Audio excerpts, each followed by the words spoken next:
September 28, 2025, at exactly 6:34 p.m., the screens turned red simultaneously in Russia's Western Border Integrated Air Defense Command Centers. This was not a simple attack coming from a single direction. It was a synchronized nightmare targeting three separate oblasts, Kursk, Belgorod, and Bryansk, at the same time.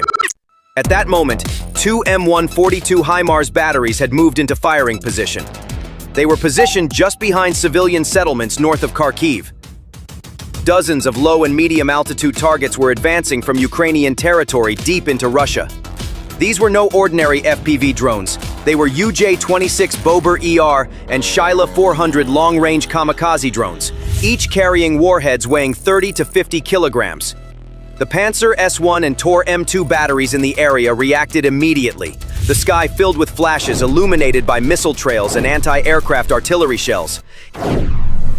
Each successful interception was recorded as a victory in the ledgers of Russian control center operators. The airspace was secure, the systems were functioning flawlessly. However, this artificially created sense of security was merely the first act of a carefully designed multi-layered strategy.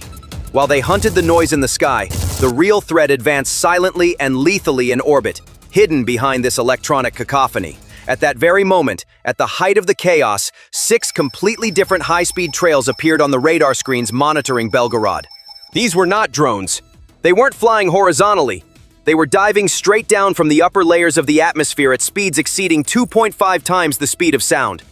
All the noise in the command center fell silent for a moment. This was the moment the game changed. This threat was M31G MLRS rockets fired from the M142 HIMARS system.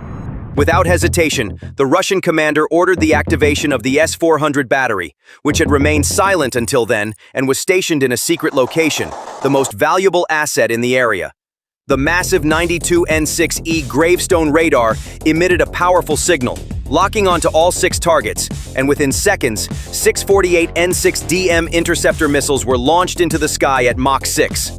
A few seconds later, 6 large explosions occurred in the upper layers of the atmosphere. In the Russian control center, the operator's voice echoed, "All targets destroyed! Direct hits! All 6 ballistic threats intercepted!" A wave of relief and pride swept through the room.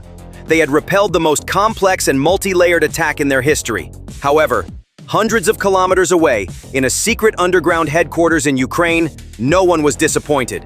On the contrary, the most critical phase of the plan had been completed with absolute success. The first act of the operation had begun hours earlier.